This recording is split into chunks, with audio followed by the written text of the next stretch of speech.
We have a returning guest this month from October. We have Donny Reed. He's a combat veteran. Over the past 4 years, he's volunteered as a co-facilitator for several outpatient mental health groups at the Portland VA. As a certified peer support integration specialist, he's honed his abilities to create authentic, safe spaces for veterans with PTSD and assist them with establishing trust and rapport with civilian mental health practitioners, and has cultivated many meditation techniques and grounding strategies that he shares with other veterans on their healing journey. In 2020, Donny completed the MAPS MDMA therapy training program and currently works as a psychedelic facilitator with the SNAP Lab. So like I was mentioning, Brian and I actually didn't hear of IFS until actually the October show. Last time we had Donny and Christopher and Dan Friedrich. And we were talking about the work that takes place in the SNAP Lab at the Portland VA. And since then, we've gone through the book, No Bad Parts. And so Donny's back with us, and we're going to just talk about just applying what the book talks about and just into our own lives and just his work with it. So Donny, would you mind just give us a brief, just give us a brief rundown about yourself and then how you kind of got to where you are now, just working with SNAP Lab, working with veterans, mental health being your focus. Yeah, thanks. So I started doing therapy at the VA in 2007 and had pretty extensive PTSD. And I was able to work on myself there, but I felt like something was missing all the time. And I moved out here later and started I detached from the VA and really just started doing my own work. I got into meditation. I was using marijuana for my PTSD symptoms, and I was making good progress on myself. And as I expanded in that, I knew there was other plant medicines that would be helpful, but I didn't want to. I had heard so many negative things about those substances that I was really tentative, but I just wanted to do it right. Like I knew I wanted this. I knew that something in me knew this was effective or could be effective for me, but I didn't want to have a party drug. So I studied like Alan Watts and Terrence McKenna and Timothy Leary. I listened to like as much YouTube content as I could stuff into my brain. I was journaling a lot and then practicing a bunch of different kinds of meditations, becoming familiar with chakra theories, and just really started to expand myself and made even more progress in my life.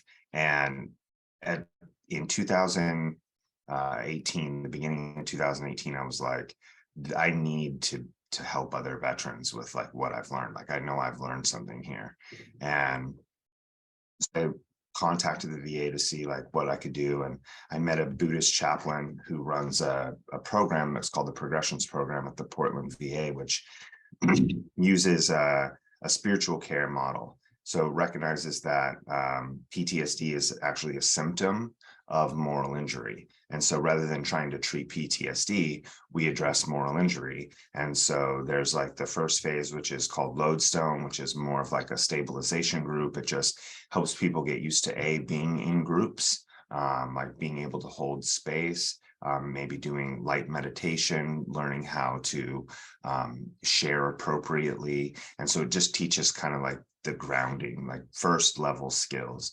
And that's an all year round group that's open-ended. There's no curriculum. People can just come into that. And then phase 2 is ACT for Moral Injury, which is acceptance commitment therapy that focuses specifically on moral injury.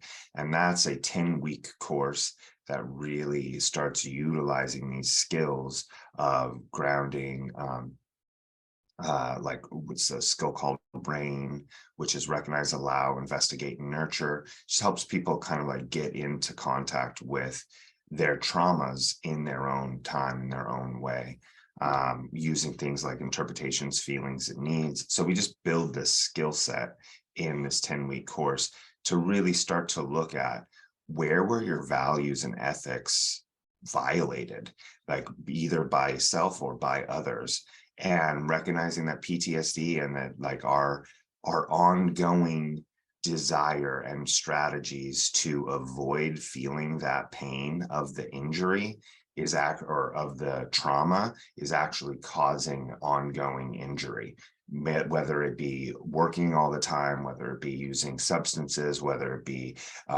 promiscuous behavior or dissociation, see what's some of the other ones, like video games all the time, driving recklessly, like all these things that we do to try to like not feel pain. And those are coping mechanisms, but they're actually really harmful. And so we talk a lot about paradox, that you have to kind of go into your pain to relieve the pain. You can't just stay away from it.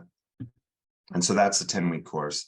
And there's a perpetration, which is you violated your ethical moral code. And then there's betrayal, which is it was violated by someone else. And so there's 2 courses that you can take. Or I took both of those courses in 2018. Like when I met that chaplain, I was like, I want to help veterans. I told her my story and she was like, you're perfect. If you go through my program and you get certified as a peer support specialist, I will bring you in and you can support all my programs. And so I jumped fully into all the thing. Went through both of those a couple times, went to Lodestone in Portland and Lodestone in VA, in Vancouver. And then the third phase of that is called Compassionate Warrior Training for Reintegration. And that's a 6-month program that if you complete the second phase and you get to get into that 6-month course, and that focuses on grief and whole health, and then self-designed ceremony is like the 3 phases of that 6-month course. And we bring a lot of different aspects into that that's very archetypical. If I use that word incorrectly, I'm sorry, but we use a lot of archetype and spiritual model to like support the process of grieving as a verb, because we know that grief is really hard on our body if it's not moving. If we just store grief. So what I know about, I'm introducing random stuff now, but I've been really reading into this chakra theory book by Anna Dea Judith, and the grief is the demon of the 4th chakra. And it's because it's like we need to grieve as a verb to release that grief. If it's stored there, like if it's like liquid. If we think of grief as liquid, if it becomes a solid, it actually expands and becomes heavier, like ice, and then it blocks our ability to move energy through that pathway. So we have to grieve as a verb and liquefy that and move it through so that we can become more integrated and whole. And I'm going to digress enough from that. I know we're here to talk about no bad parts. I'm sorry. So that's how I got into this, and I started doing this work. And through that, like we always expand our program. So 2 years ago, or sorry, not 2 years ago, last year, into the summer, we found no bad parts, and we grabbed that and we were like, wow, we should introduce this, because a lot of what we do in Compassionate Warrior Training is just show people, give them avenues, like what resonates with you, what do you want to work with. So we have, like, sometimes we'll introduce, like in that 6 months, we'll introduce like 9 or 10 different books for people to read, and they'll have practices in them or different ways of thinking about stuff. And a lot of it, has a lot of overlay, so it'll be similar, but it's like whatever language resonates with you, grab it and run with it. And so in doing that, then when I started working with the SNAP Lab, and at the SNAP Lab, what we do is it's a research facility that is housed at the Vancouver VA campus. And it's all through the VA system. I'm just a therapist, so I don't know a ton about it. So I might be getting stuff wrong. So I'll try not to say too much so I don't say incorrect information. But basically, we're a research facility that has a couple different projects going on right now. So the first one that is currently ongoing is psilocybin for methamphetamine use disorder. And so we have a few participants that have been have gone through that already. In fact, one thing I can say is pretty awesome. I am the first veteran peer support specialist to ever give psilocybin to a veteran on a VA campus in the world. So that's pretty fantastic. One of my coworkers was like, you have to write a book because no one can ever take that away from you. So that's really interesting research. Like, it's really powerful to see how people respond to that. And it's the first time methamphetamine has been studied in the whole world for so psilocybin has been studied to treat methamphetamine anywhere in the world. And we find, or I've found in my experience, my opinion is that we're not really treating the addiction, we're treating the traumas that cause them to want to use this medicine to escape. And that's like what humans want to do. And that really kind of coincides with my last 4 years working in spiritual care. Is what people are doing is just behaviors and strategies to avoid pain. And sometimes those things are working ourselves to death. And sometimes those things are using a substance like methamphetamine because it's easier to escape into that than to feel the pain of our trauma. And so working with that, because I'm aware of all these other things from my spiritual care side, and I work with really awesome therapists who have all their own training, we're aware of IFS. Like, when we have that in our repertoire as like, these are offerings to talk to people about, or like what I would call like road signs. Like, I can see when someone's talking about a part. And so in that research capacity, when someone brings some of that stuff up, we'll be like, oh, do you know about this? This kind of looks like a part. And so we've been using that, and it's been going really well. People really resonate with the idea of parts, that especially when there's, like, as the book says, no bad parts. So when we are able to kind of let that critic like rest a little bit and realize that these parts I've been beating myself up for, they're not bad. They're just a part of me. They're wounded. They're probably very young. And they became fragmented at a young age, and they just live inside of me trying to keep me safe, and they're experiencing pain. And I have these other parts that are trying to keep me safe and keep me from experiencing that pain. And that just sort of resonates with people, like, oh yeah, I definitely can feel this little boy that lives inside of me. And I can feel this angry parent that lives inside of me that's always yelling at me and shaming me for doing something wrong.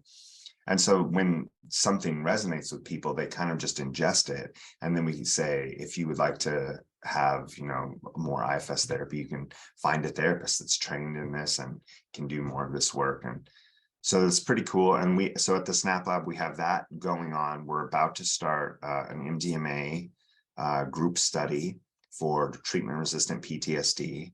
We have another study in the works that I believe is gender minority MDMA study, but I could be wrong. I know they have some other studies that they're working on. I try, as my role and my life pattern is, like, I like to fly under the radar and just kind of hang out unless I'm needed.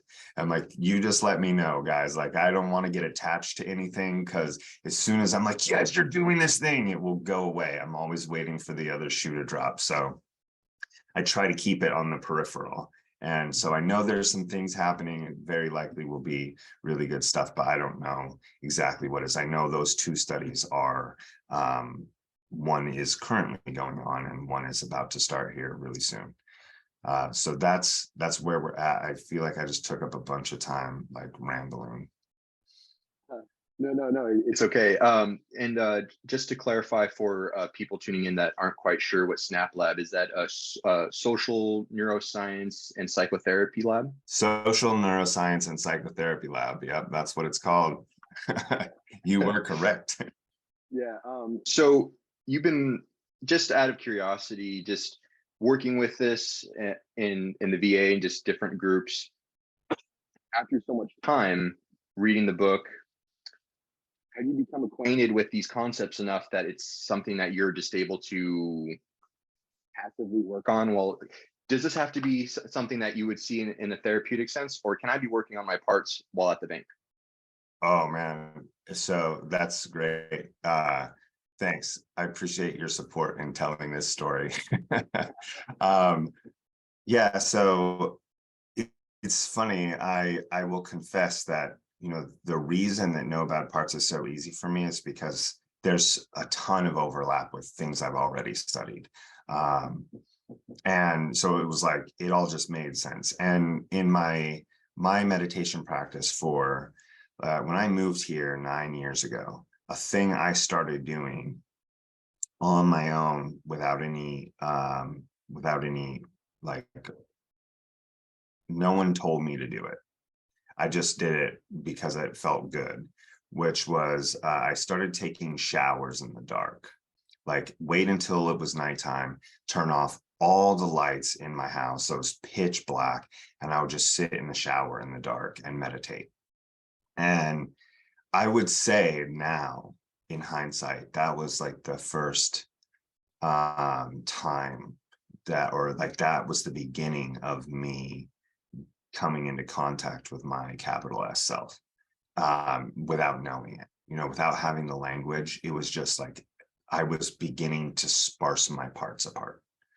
Or to identify them. I was seeing which voices were in my head. I can see you have it. Yeah, go ahead, Alex. Was that shower like your own do-it-yourself sensory deprivation type of situation? Yeah. Okay. Yeah. So I guess that's kind of funny because I did some sensory deprivation tanks, but they were expensive, right? And like I was poor. And so I like couldn't go and do that all the time. And it was cool, but I was like, how can I replicate this to some capacity? I like water. And the dark is cool. And what I would say is I grew up like a Seventh-day Adventist. I grew up as really conservative, hardcore religion that I was terrified of the dark. Like demons lived in the dark. The Satan was in the dark, and I was gonna be like what is it, like when they take I was going to be possessed by a demon, and like the dark terrified me. And so Easy when prey. I was what Easy prey for Satan. easy prey for Satan in the dark, so all the lights were always on.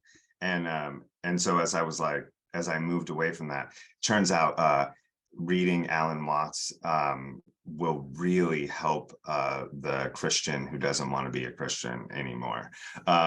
So, it really helped me, I would say that, to come to terms with some things. And so I was like, oh, okay, well, I need to come to terms with some of this stuff. So spending time in the dark was really therapeutic for me, to learn to trust myself, to trust the dark, that, you know, there's way more than my eyes can see going on here. I know where I'm at in space and time. I know where my towel's at. I know where the door's at. I don't need to see these things to move through my reality.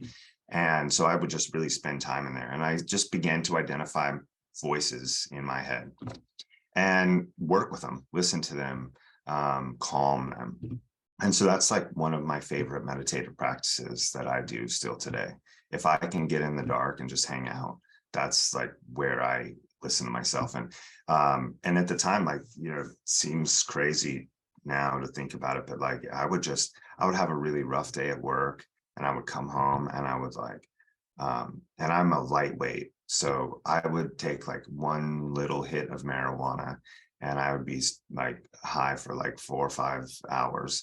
And so I would take like a little hit and I would go sit in the shower for an hour and just meditate, and it like calm all these like things. It was like I would get off work and all my parts would just be screaming at me. And like all the managers, the firefighter, like everybody's just exhausted or activated and triggered.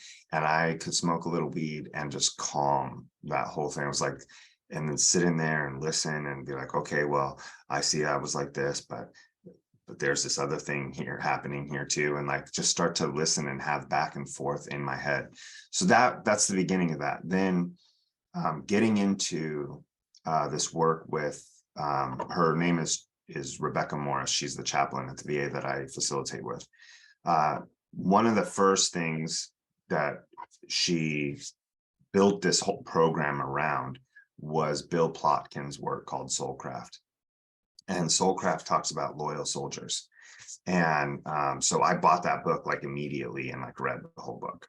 And it deeply resonated with me. The idea of like, I would call it, it's not really this, but I would call it more indigenous ways, like really natural ways of thinking about the world, resonating with different directions and nature and like older models of development.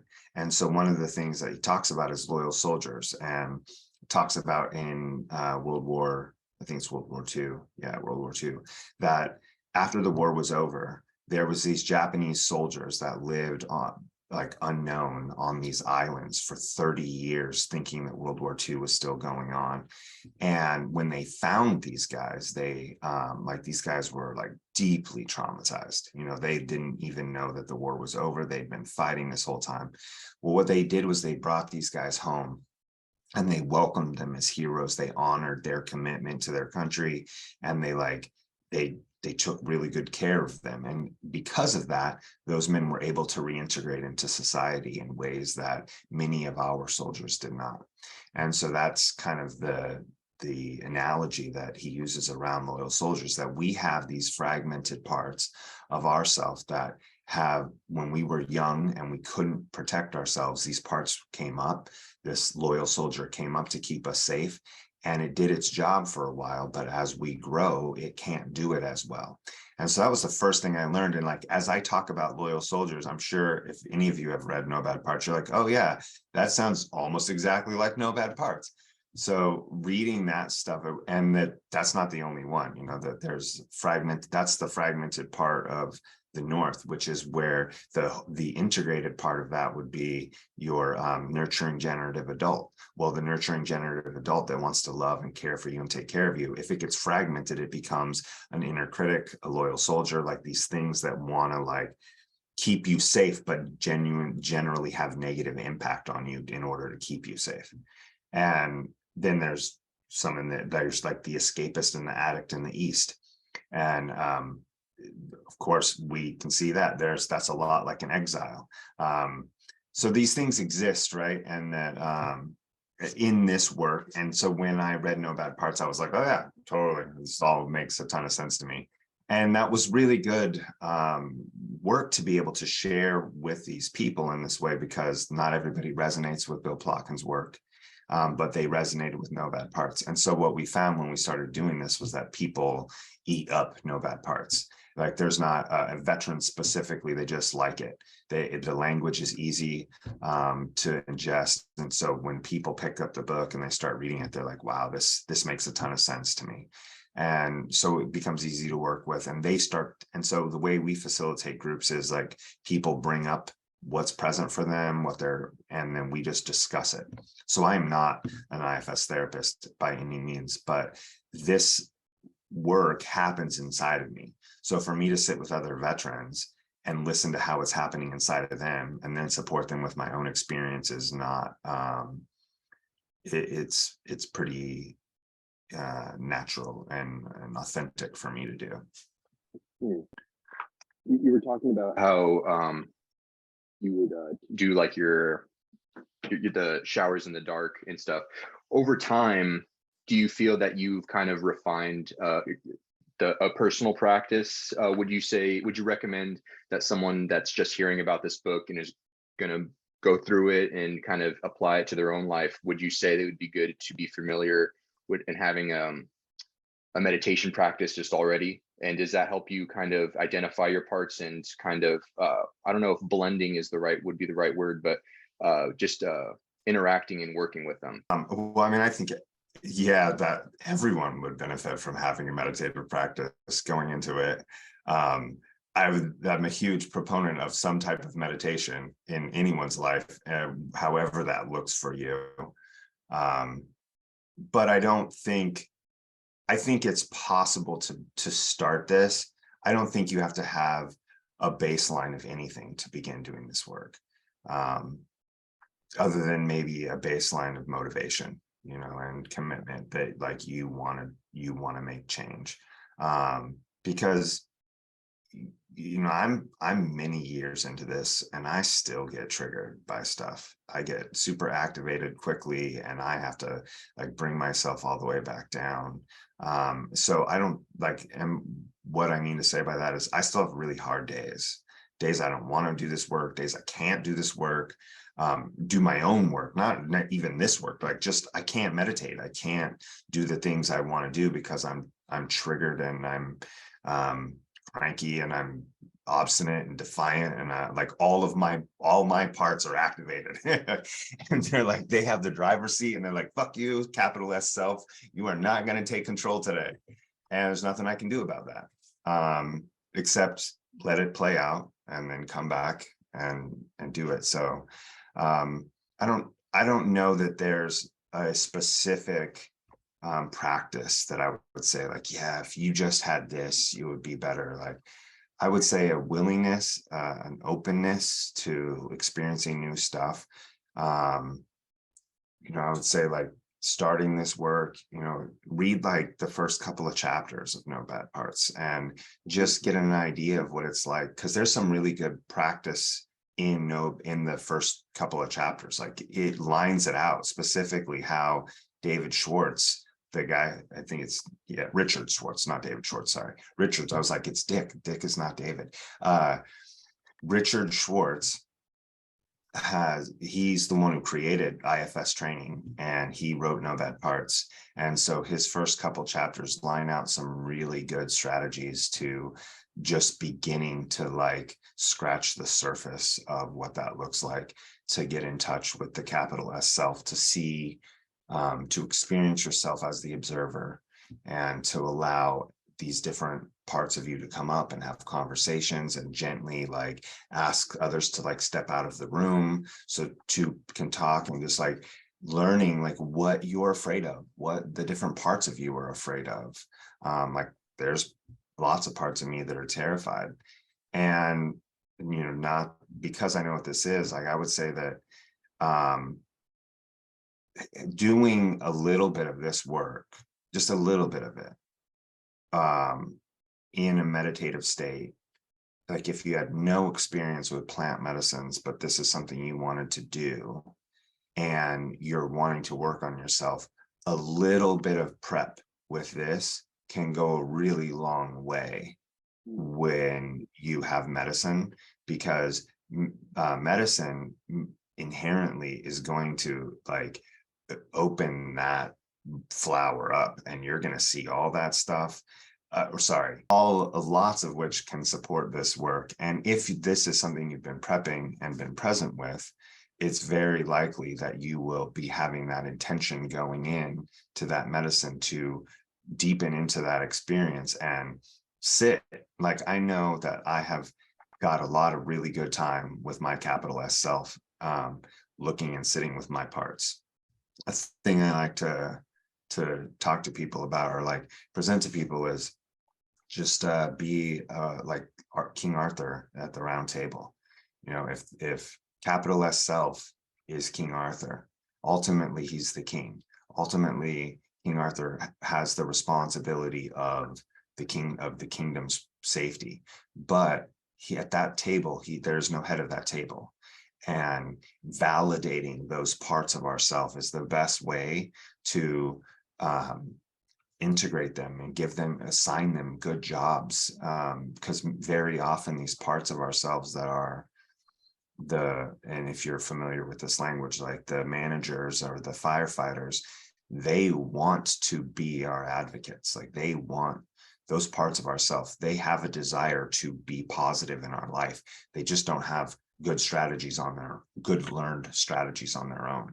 And so as the capital S self helps to develop those parts of ourselves, then they become more productive in our lives, and we can recognize their voices. And it's like, I would say, like if somebody's, like when there's a part that's really terrified of a thing, and its strategy is to dissociate, or to use a substance that's harmful, or to do a thing that's really bad for them, well, that fear is real. And it's not a negative thing to have that fear. They're afraid of you not being safe. So if we don't criticize that and we actually honor that, it can be, when we hear its voice as we integrate, it might actually be telling us this is bad. And we might be able to listen to that in a new way and then adjust our lives in a positive way to keep ourselves safe, rather than walking an old trail of a bad habit, Sure. what we would call a bad habit.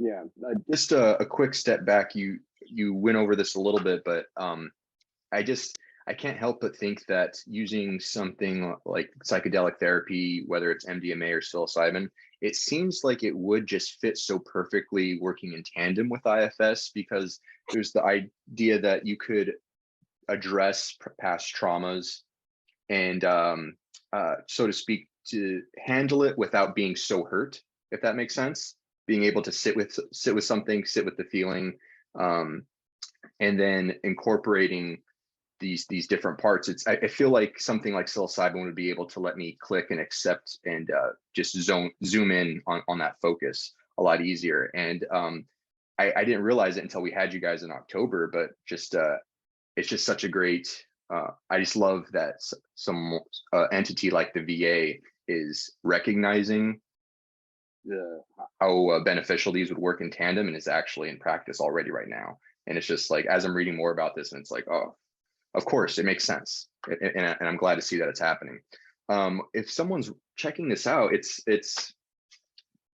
I went through the audiobook, and I liked it a lot, because I get to hear Richard Swartz talk, and he'll be interviewing someone. He's going through the process with them, and it's a lot of it's pretty touching. Gets into some emotional stuff. People will be just open and vulnerable, and I'm trying to like apply it to myself, and I'm thinking about, okay, how do I address this inner critic? And is it just the inner critic and the protector? It seems like that's like the common theme for a lot of when I'm listening to Richard Schwartz talk to people. It's the protector and then a vulnerable insecurity. It seems to be like that's like the dynamic duo of what's going on. Is that usually the case through and through, or is there other different types of characters, archetypes, or parts that that also come out that I'm not quite seeing as often, that we need to be aware of? Yeah, like I can only speak to the work that I've seen, which is really limited. Yeah, I'm sorry. Now that you It's have the book okay. out, I'm just gonna make sure I plug and keep myself safe, because I know that no, they're pretty of course. protective of their work. But this is what just I from would your say. experience. Yeah. I think that what you're seeing is pretty common, that there's often a wounded part, an exile, and a protector. And typically then you would see with that a firefighter. So like the way that I kind of describe it, and it's described in the book too, is like, you have this exile that experiences this pain.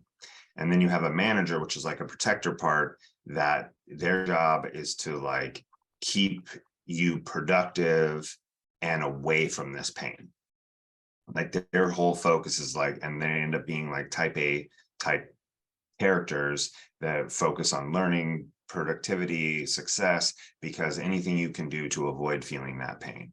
But at some point that manager gets kind of tired, and when they can't do it anymore, a firefighter will come in and like flood that pain out with something like a substance or sex or dissociation, like all these different things. But what can also happen is that if the manager's not able to do the job, like if this pain is just so big and it's just beating on the door all the time and the manager can't deal with it and the firefighter's always activated, well, then what happens is the firefighter actually ends up taking the manager's place. Like, well, I can't do this, but at least I can manage this. I can manage my drinking. And then now I become the firefighting manager who's like drinking all day, every day, because it's the only way I can get through the day, because the manager can't do its job and this pain is always at the door. I saw you were about to say something else. Oh, no. I just, to be honest, I see this type of thing blossoming in and out of just my day to day of just like, I'm in the trenches of feeling like I'm in work, I'm in school, I'm trying to take care of everything. it's like I feel so burdened with all these different obligations that I'm attached to get done, and I feel like maybe my serotonin and dopamine isn't quite getting, I'm not getting it as much as I might want to.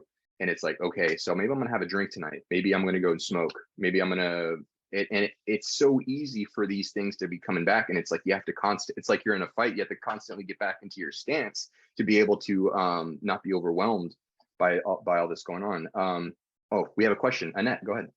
Hi. Before I jump in with what I wanted to say, I first wanted to say that this presentation is one of the absolute best presentations I have ever heard on iFest.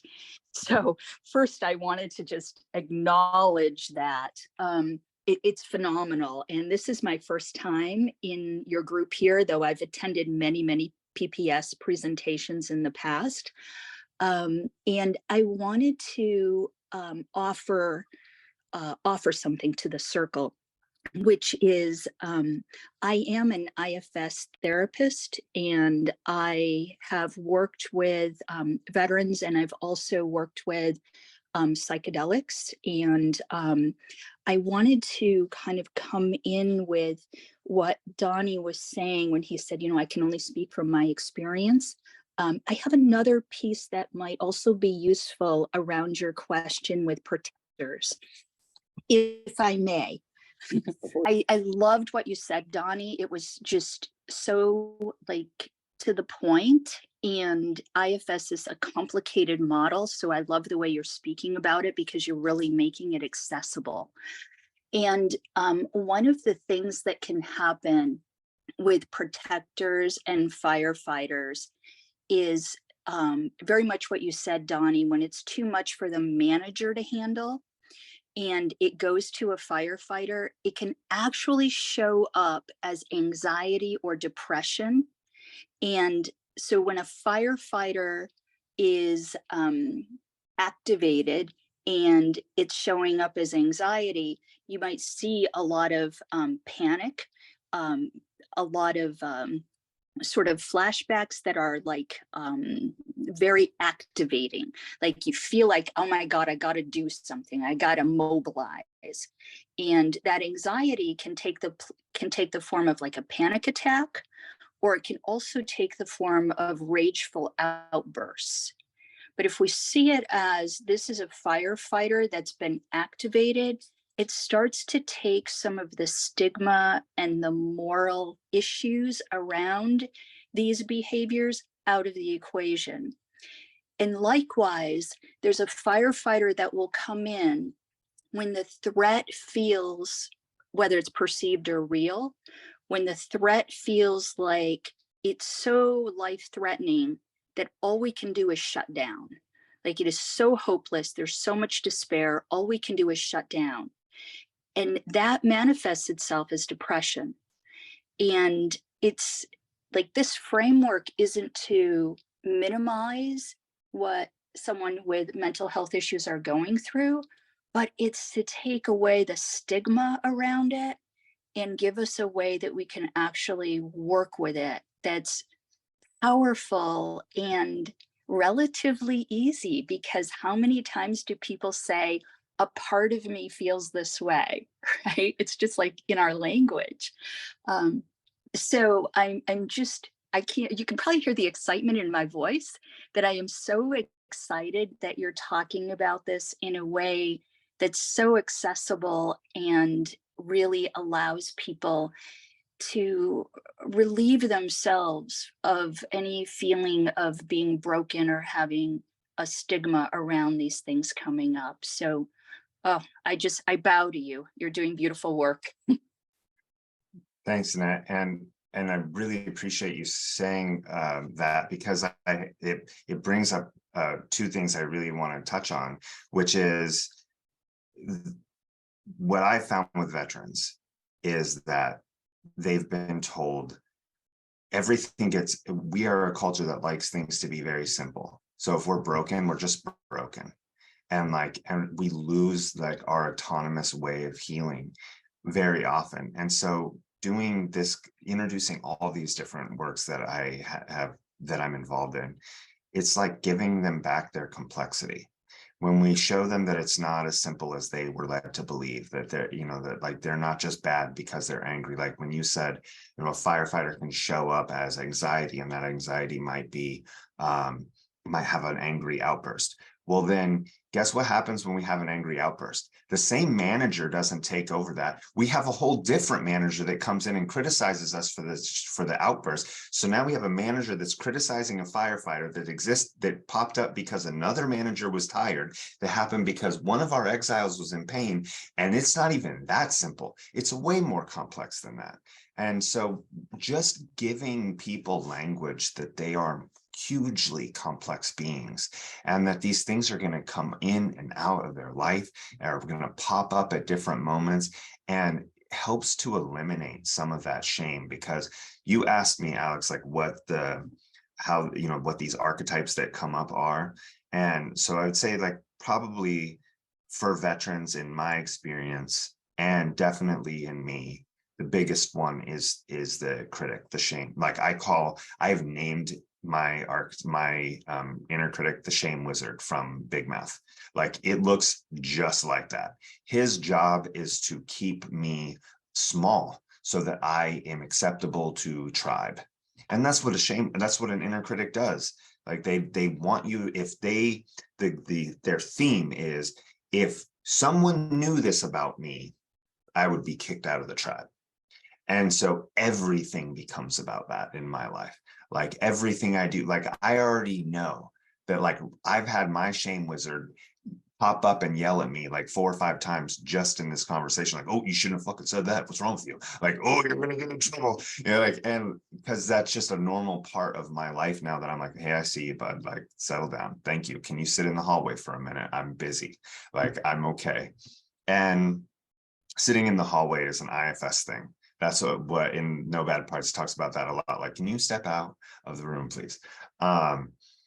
And so I would see, so different ones, like there's definitely an inner critic. And a lot of the archetypes that I'm going to present right now are from Soulcraft, but they're really the biggest ones I see. So there's in the South, your integrated Southern part is the wild indigenous self. And it's the playful part. Well, the fragmented parts of that end up being the wounded children. And wounded children show up in a couple different ways. Rebels, I see, especially with veterans, there's a lot of rebels. There's a lot of conformists. So that would be kind of like the opposite ends. So if I'm a rebel, I'm like afraid of not being I'm not in the in crowd. So I'm just gonna accept the out crowd. And I'm like, yeah, like, fuck you. I'm gonna do what I want. And that will pop up a lot. Like you probably have, or I know that I have a rebel and a shame wizard that like fight with each other or feed off of each other. Like, I'm going to go do what I want. Well, then my shame wizard is going to say, you're bad because you're not in the in crowd. And then the rebel's fighting because he's not in the in crowd. So there is just fueling these things and building up my anxiety or my frustration because I'm not meeting my needs. It's just helping me not meet my needs. Conformists, like keeping us small, keeping us just doing what we're told, even in face of our pain. So I would guess, this is totally a guess, that a lot of times conformists and victims, a lot of MST could be like that. Because they're told that they have to accept these things, and so it ends up. But then what was maybe a conformist or a victim in that moment then becomes a lot of anger later when they are able to escape that situation, get completely out of it, and then have to deal with those things. So I think it like, most importantly, it's way too complex to limit. People are vastly complex beings, and trauma, it creates these different parts in all different manners. And what we often do is we take those things and we stuff them into a footlocker and we shove them into the corner and we don't look at them for a long time. And then because of that, they're building up all kinds of other things too. Yeah, I mean, I could talk about this, the complexities of it, for a long time. But Annette, I just like really want to say thanks, because what the biggest thing is it's really complex. Everybody's super complex, and the things that we experience are, unique to us. And that's why I say, like, the round table, like, just being willing to sit, like, whenever you identify a part, just put them in a chair. Put them, like, it is, your round table might be 20 miles long and it might have 30,000 different parts in it, and it's okay. And just listening to those voices, just creating the analogy in the mind that there's these pieces of me sitting at a table. It creates the first layer of separation so that this capital S self can be accessed. Because if they're all me in here and then I'm flooded often by them. But if I just, okay, we're all gonna sit at this table. Guess what? Guess who's sitting in this table? I'm just gonna be capital S, like, and I'm gonna grab my book really quick to just read this. Like, what are the facets of capital S self? If you have them in front of you, go ahead. Yeah, it's compassion, curiosity, clarity, creativity, calm, confidence, courage, and connectedness. Yeah. And like sitting in those 8 C's, man, is like enough work by itself. It's hard. But when I make that commitment to sit there at that table with my parts in that way, to listen with curiosity, to have compassion for my parts that are in pain, my parts that are angry, my parts that are overwhelmed, my addicts, like all these different parts of my obsessive parts, like really just sit with those things in compassion, in curiosity, in calm. Like it changes the whole dynamic of my inner dialogue and lets me see things about myself that I couldn't. And when I do that, and I do that in support, in intentional, grounded, prepped support with medicines, it expands that on a whole other level. Sure, yeah. And I feel like the a big one out of these C's for me is the clarity you get. And I know it's you have to be going through these parts to get to connect with the capital S self. But that clarity, it's funny how much of a click the title "No Bad Parts" makes sense. And it's like, everything is just working, and everything is just in self-defense mode and protecting itself, and like, of course. And you could go through and identify all these different parts of yourself and not feel the shame, and just have the inner critic going at it. You have room for everything about yourself. You have room for everything, and so you're not spilling over and having to find an outlet, something like drinking. Annette. Yeah, I just wanted to piggyback on what you just said, Alex, and what you said a moment ago, Donny. You mentioned 3 of the C's. You happened to mention them all together. And I don't know if that was intentional or not, but there was something really powerful about the 3 that you happened to mention, which was compassion, curiosity, and calm. And I think like when we can hold that space and we're connecting with a part, like at the table, even if it's a firefighter, to be able to get curious about and meet that part with compassion and get curious about, how are you trying to help me? Because that's what all the parts are trying to do. They end up being misguided, right? So that rageful part, and I tap into the rageful part because I'm really familiar with that part in myself. And I used to feel so much shame around that part, especially if you like have a spiritual practice, because you talked about meditation, like you are just not supposed to have that level of anger, let alone any anger, spiritual stuff. But to be able to sit with that firefighter part and say, how are you trying to help me? And what are you so afraid of? Like, if I could ask those 2 questions with curiosity and compassion and a sense of calm, it just opens up so much in that relationship with the part. It's amazing what just that tiny little piece does. and and sort of like the ripple effect of that. So that's what kind of came up for me as you were talking, Donnie, and as you were talking, Alex, because you were so reinforcing that there are no bad parts. And oftentimes people think the firefighter, the part we like, the part we're afraid to admit that we have, the part we feel shame about. It's like, how can I meet that part with compassion and with curiosity? Yeah. And I think one of the things you bring up that is also like probably one of the most important parts for me to think about in this work, and I've noticed it be really important for other veterans, is the part of you that's criticizing the parts isn't bad either. The part of me that's angry at myself isn't bad either.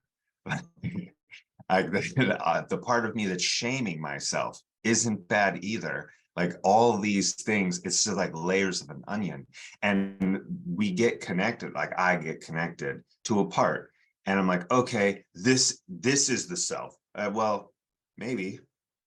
But by staying in that calm, curious, compassionate place, I can maybe start asking questions of what I feel like, like whatever's in the driver's seat, until I find that capital S self, and then really sit and see that, like like I've told people, like what I had a hard time when I first connected to my shame wizard, because I was trying to I was so frustrated by them because of the damage that they have done in my life, like how they've kept me so small, and like how every interaction that I've had, like so many of my interactions I've had, I have beat myself up about.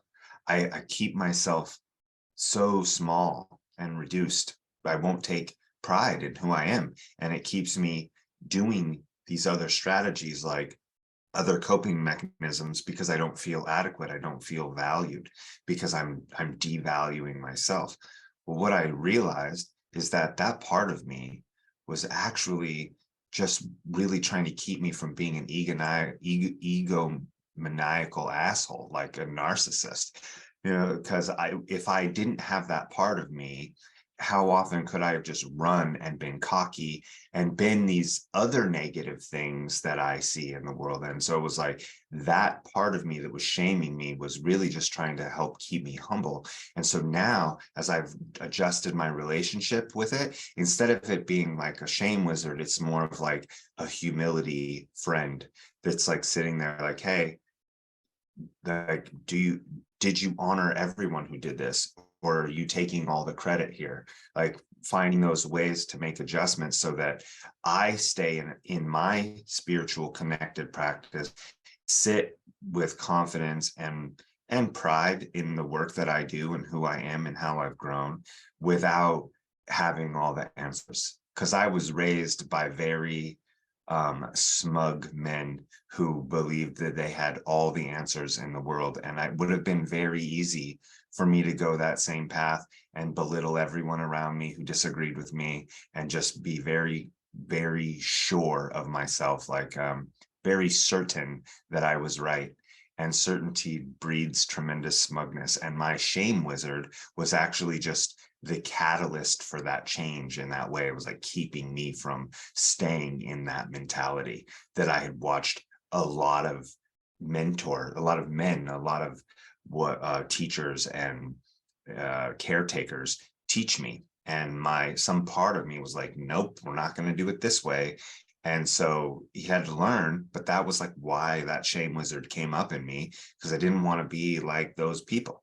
I think you hit on a really great point there. You talked about like how these parts aren't bad of you. I totally agree with you. I just think they're not necessarily authentic versions of us. I think when we look at a lot of these bad parts or no bad parts that are perceived as bad, you're looking at like exaggerated versions of the people who raised you, and so it's not even really how you feel about the situation. It's you carrying a tradition or a value that was imposed upon you, and it doesn't feel natural. And that lack of, natural feeling prevents you from being your best peak version of yourself. So I definitely.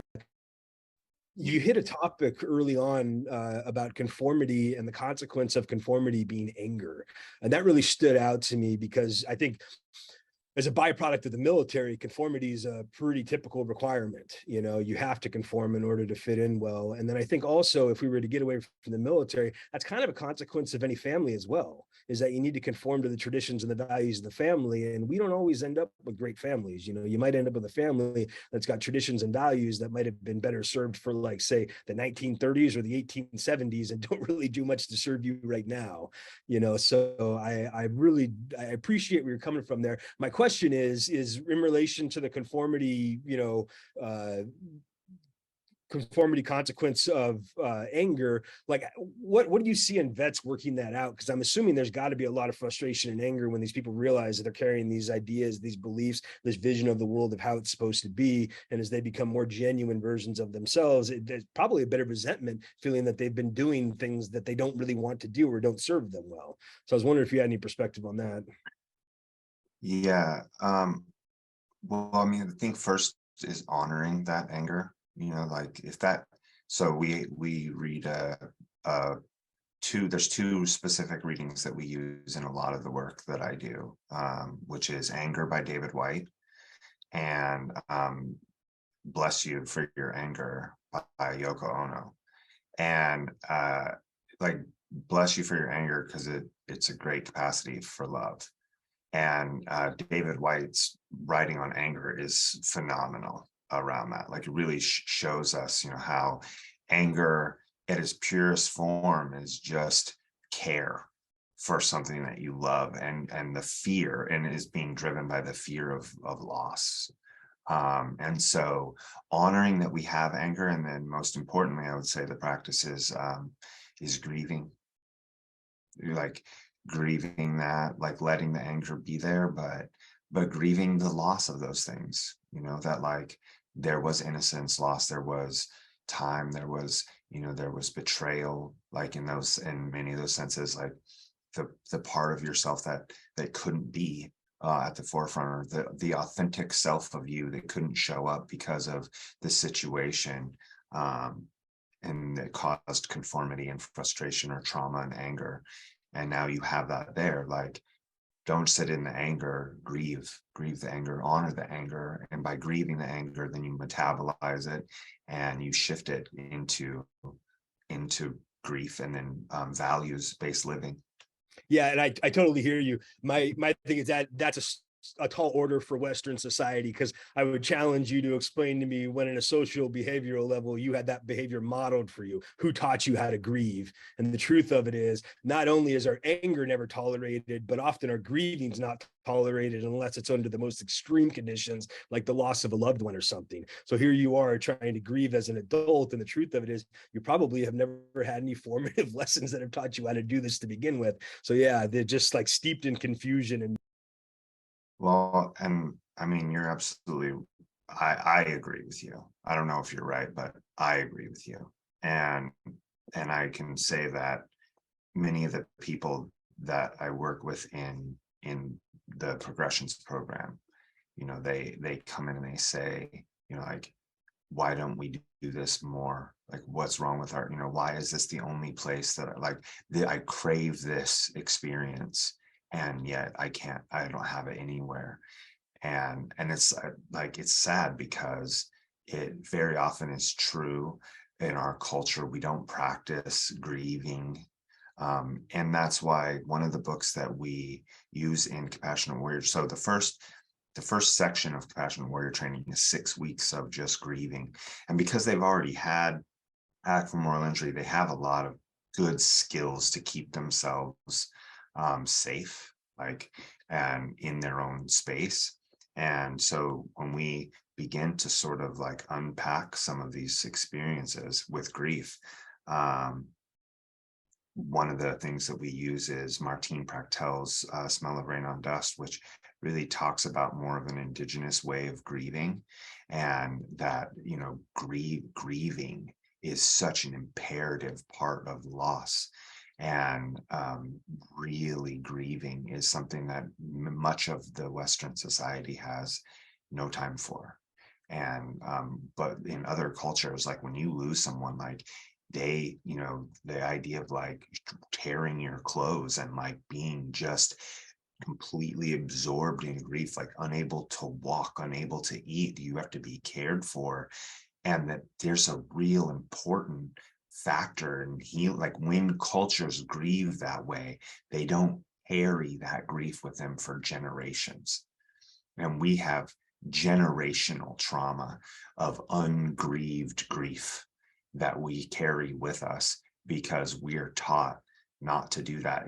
Like you said, even in the most extreme circumstances, we're barely able to grieve our loved ones. I mean, how many kids lose a parent and aren't able to process that grief and carry that with them? And then they don't feel safe. And then they want to get safe. So then they join the military and then they have more trauma and they come back and there's all this grief that we're just carrying inside of us that is solidified like a fucking glacier in our heart.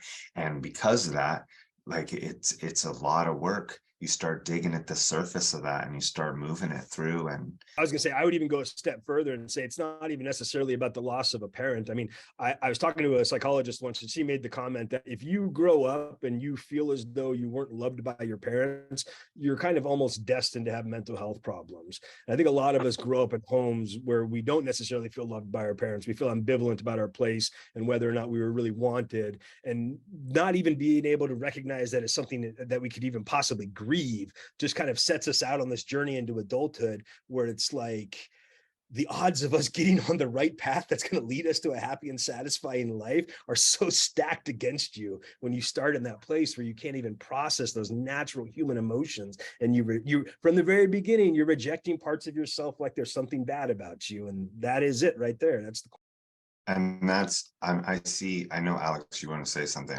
Go ahead. You say something, and I see Annette's hand, but I want to plug.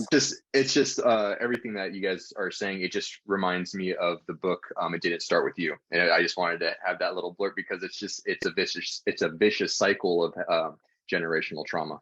Go ahead and finish your thought, and then I will go to Annette. Yeah, that's so. I have a really strong rebel, and that rebel's done damage in my life for sure. But that rebel has also like kept me from being a typical cisgender white American veteran.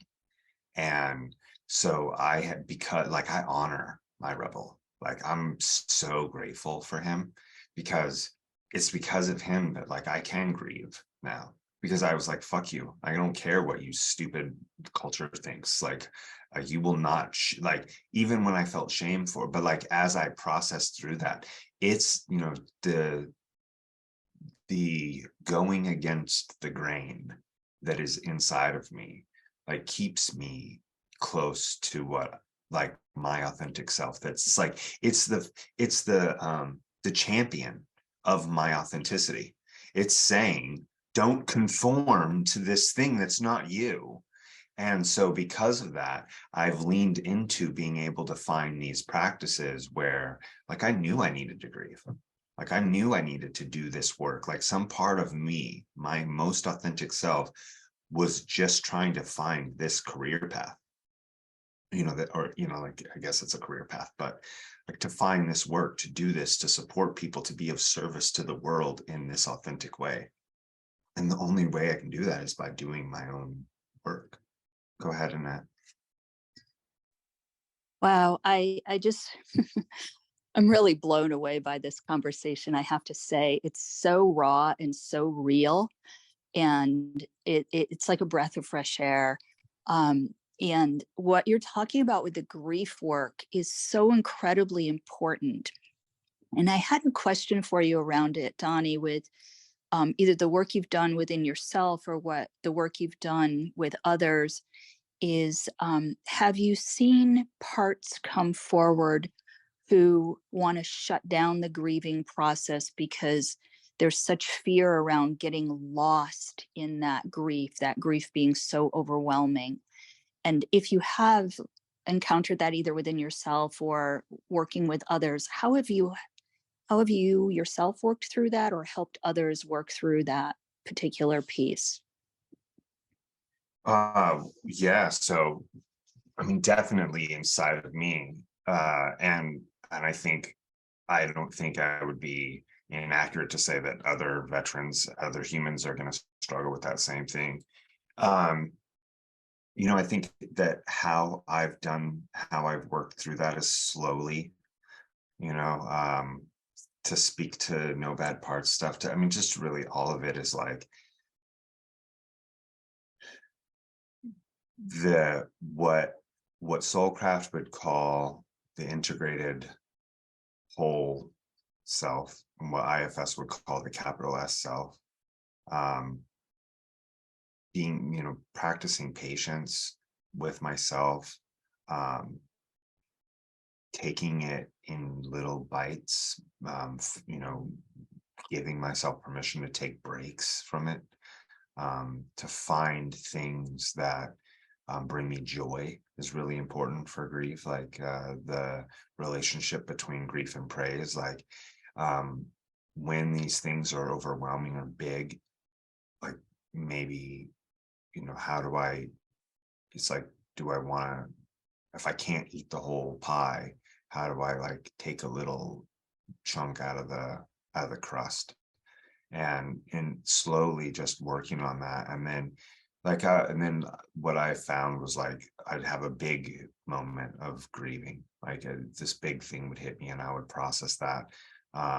But it was like building those skill sets around that, so that I could stay in touch. And I would plug this, like probably one of the biggest things, which is interpretations, feelings, and needs.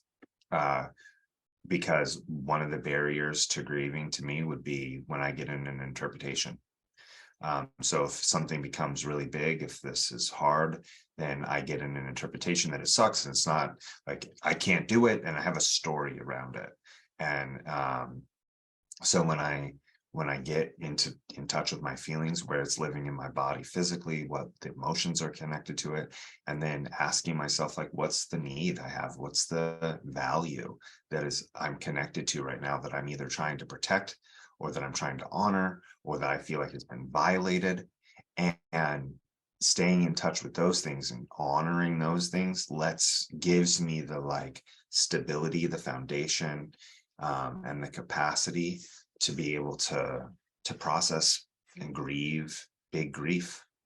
I hope that answer. And like that's what I would tell veterans. Like that's how I support them when they come, and like they're real. Like, I mean, when we have someone in a group that's super activated, triggered, aggressive, frustrated, we just sit with them and we're like, okay, and we practice RAIN, which is recognize, allow, investigate, nurture.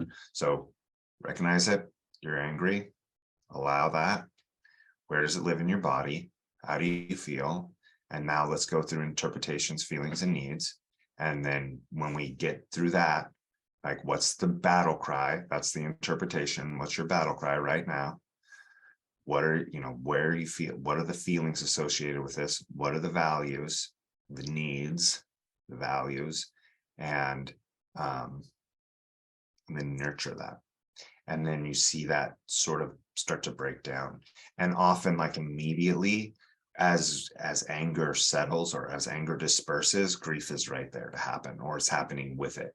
And so you'll see grieving happen right then. Like they get tender, because when that battle cry is done and you're actually able to go into the feelings, then stuff shifts. And like that's how it's been for me. Seems like you're saying that once you're able to make this with the vets, that there's almost like a level of catharsis almost seems inevitable. You know what I mean? That they're able to like process it or integrate or better carry the suffering that they're going through.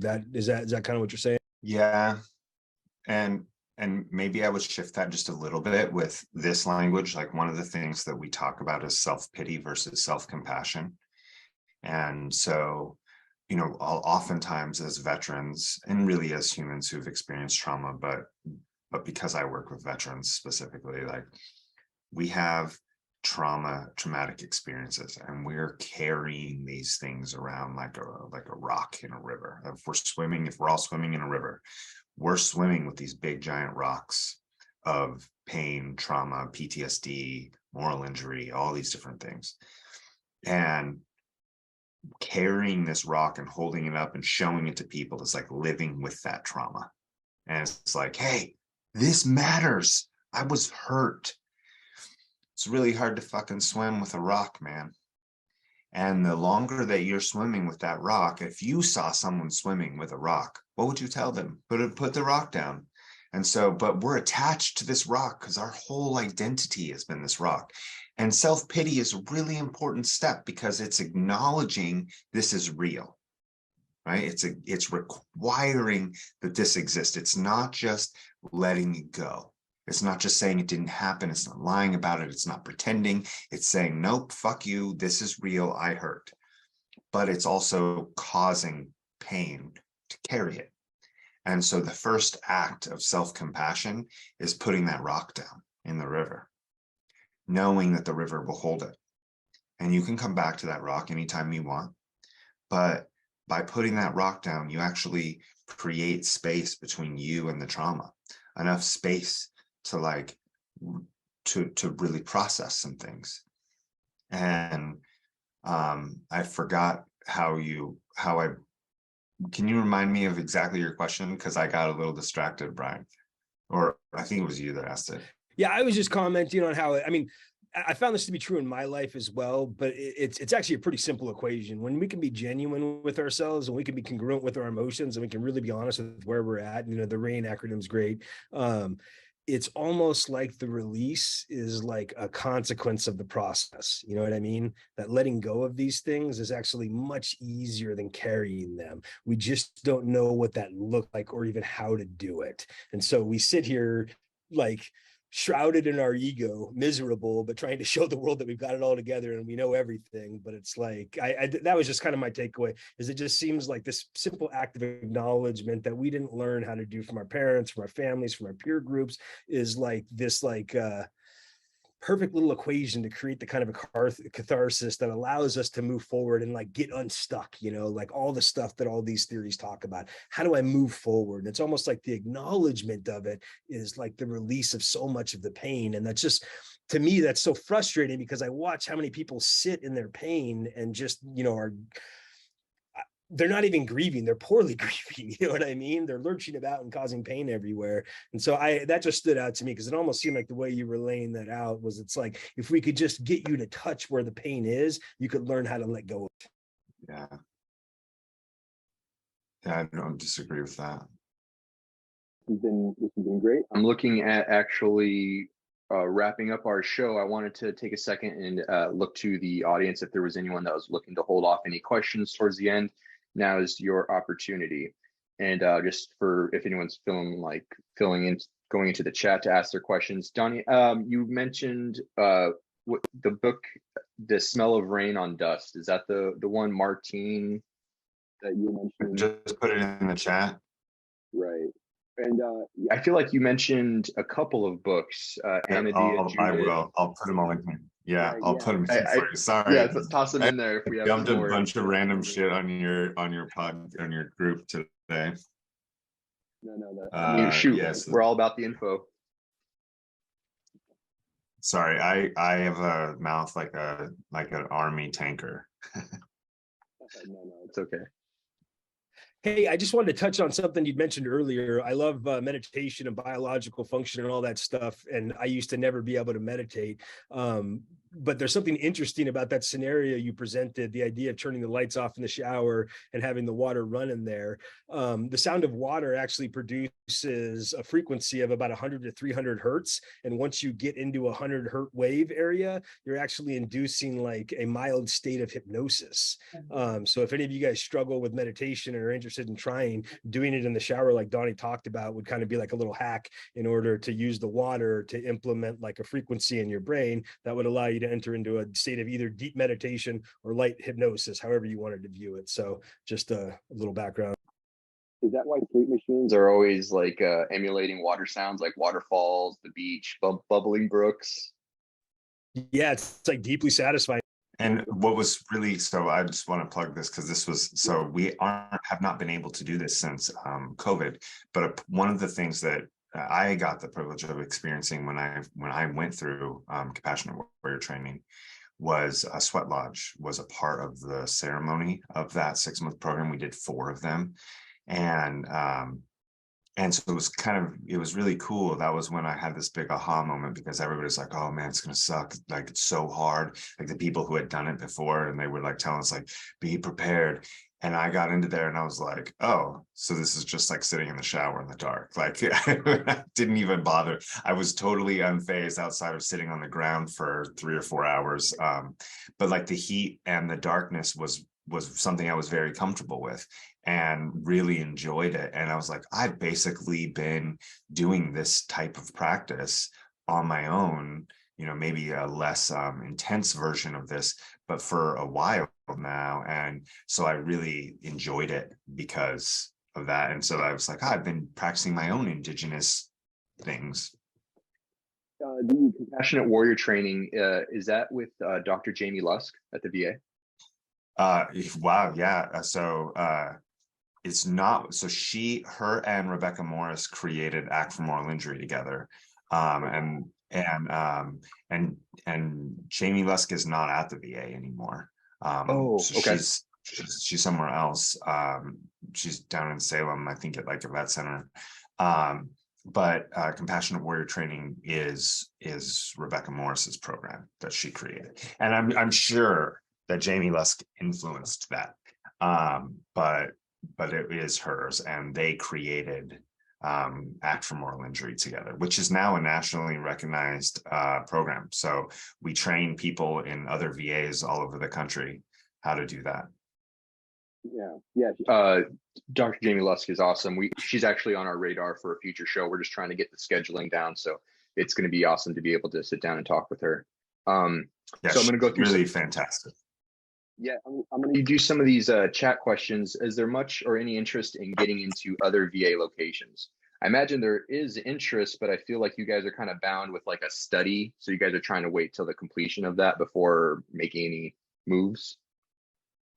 Yeah, I mean, with this, I don't know. I mean, it will probably require other, principal investigators to like champion that at other VAs, because like Christopher can only do so much.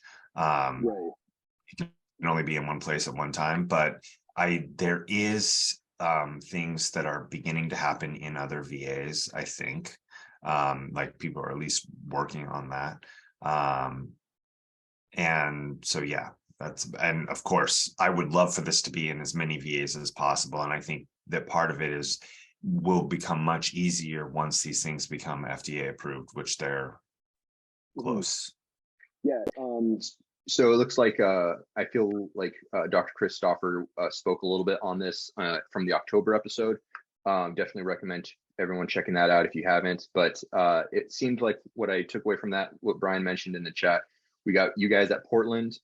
There's a New York VA, and then a location in Loma Linda. They're not all doing the exact same study, just incorporating it. Do you by chance know off the top of your head if everyone's doing psilocybin, or is it psilocybin and or MDMA?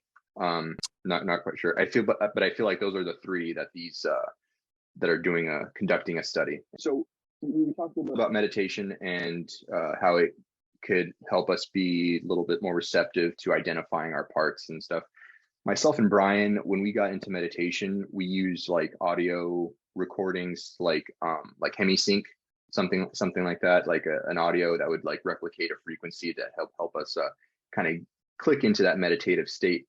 I remember that you mentioned that you listened to more like an indigenous, like woodwind type of audio music for a similar thing. Would you say that that's still part of your practice, and would you recommend something like that if someone's looking to, someone just watches this and is like, I'm going to try some of this. I'm going to grab this book and try to jump into this meditation. Would you recommend what type of audio are you listening to for meditation? Lots of different stuff. I don't specifically actually remember mentioning that, but I do enjoy wood. But I've listened to like binaural beats, which I really like, that type of stuff.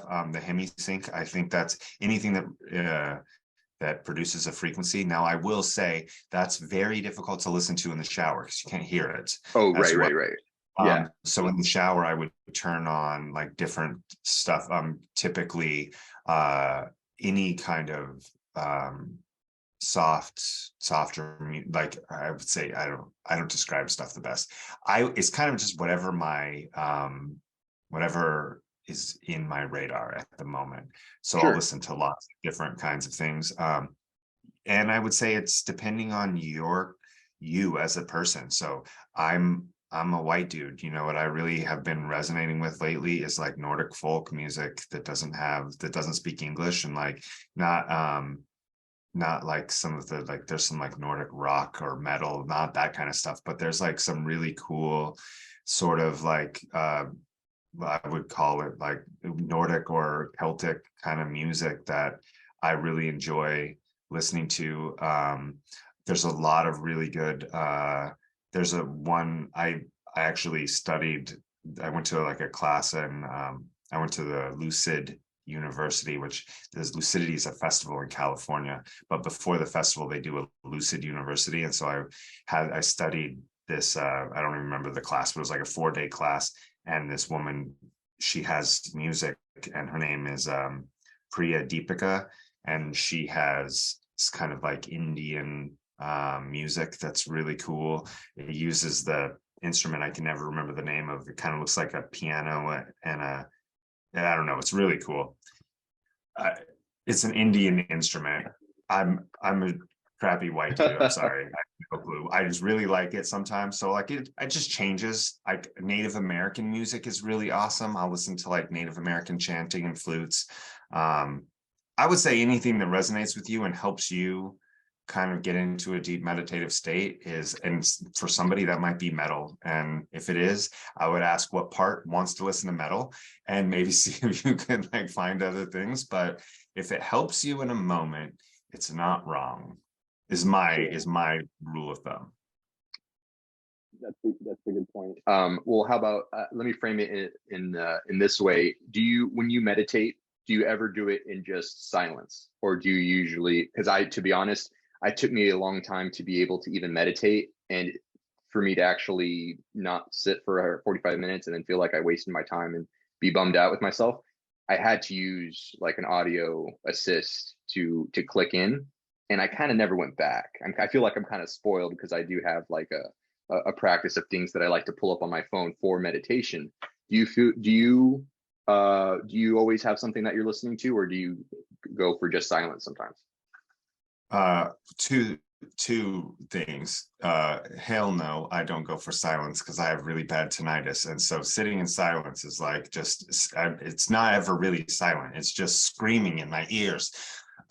So I can, if I mean, it's not like I don't ever sit in silence, but I'm spoiled too. I mean, we live in the 2023. Like, there's a ton of good stuff. Like, there's guided meditations are fantastic ways of getting into meditation. And there's so many resources on YouTube, Calm apps. Like, my wife listens to the Calm app all the time. There's just a plethora of different ways to get into it. And like, I tell everybody, just find what resonates with you. Like, there's great guided meditations. I love, there's a guy named Muji.